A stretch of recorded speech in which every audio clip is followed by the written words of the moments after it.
Well, hey everyone. So I'm out in nature doing my walk, and I was just kind of pondering my deconstruction process. I've been seeing a lot of questions that have come up, questions that I've asked myself, questions that I'm still grappling with. And that's why I really love this group, is because you can be honest, you can say what you need to say and how you need to say it. But I'm very thankful for the deconstruction process that I felt God took me on, because it was definitely something I wasn't looking for. I wasn't looking to, see the Bible differently, view Christianity or the church or anything differently. And all of a sudden it started. And I know some of the things that I've been seeing on our group is, what has it been like for you? And so I guess I'm just going to share a little bit of what it's been like for me. So I've been deconstructing for 12 years, and now I'm starting to reconstruct again my beliefs. But I was deconstructing on the mission field, a place where I was taught to evangelize and teach people about Jesus, that it was my calling and destiny to save people, to teach on the principles of heaven and hell, and all of these things.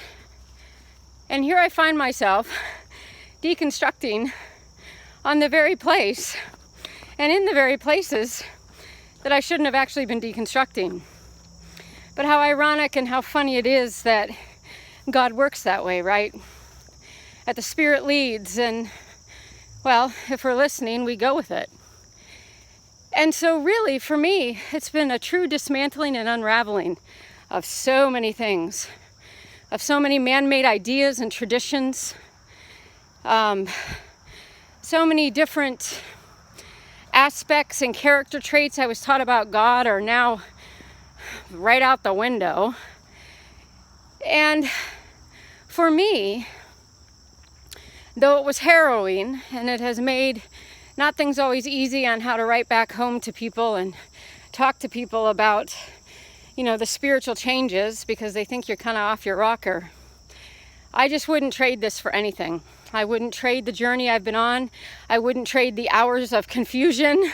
I wouldn't trade the tears that I've shed over this, the anger that I have felt towards the church, and anger towards God, and even anger at myself for believing certain things. I am thankful that I've gone through all of this, because I feel now where I'm at is I'm coming into a whole brand new, expansive and free place to live and believe and do what I do with God without a bunch of people appraising it, without me fearing that God's going to damn me if I do something wrong. And it's been glorious. So for those who are asking the questions, what's it's been like, I just want to encourage you that there's going to be dark nights of the soul. There's going to be times when you're going to feel very bewildered. There's going to be grief over losses of relationships. There's going to even be times and spaces and places where you're just going to want to jump right back into all that again. And you may even try it, because I did. I tried going to church at one point when I lived in New Zealand, and I was realizing, oh wow, I just can't do this. So don't be hard on yourself. Be patient with yourself. There is no timeline on figuring out life and figuring out God and figuring out where you are in the world. There is no timeline. We're all on a journey together. And there's real healing in the process of letting yourself just be. Allowing yourself to breathe, allowing yourself to clench your fists, allowing yourself to scream, allowing yourself to rejoice. It is all part and parcel of the deconstruction process. And where there is trauma, you will find healing. Because I have found healing.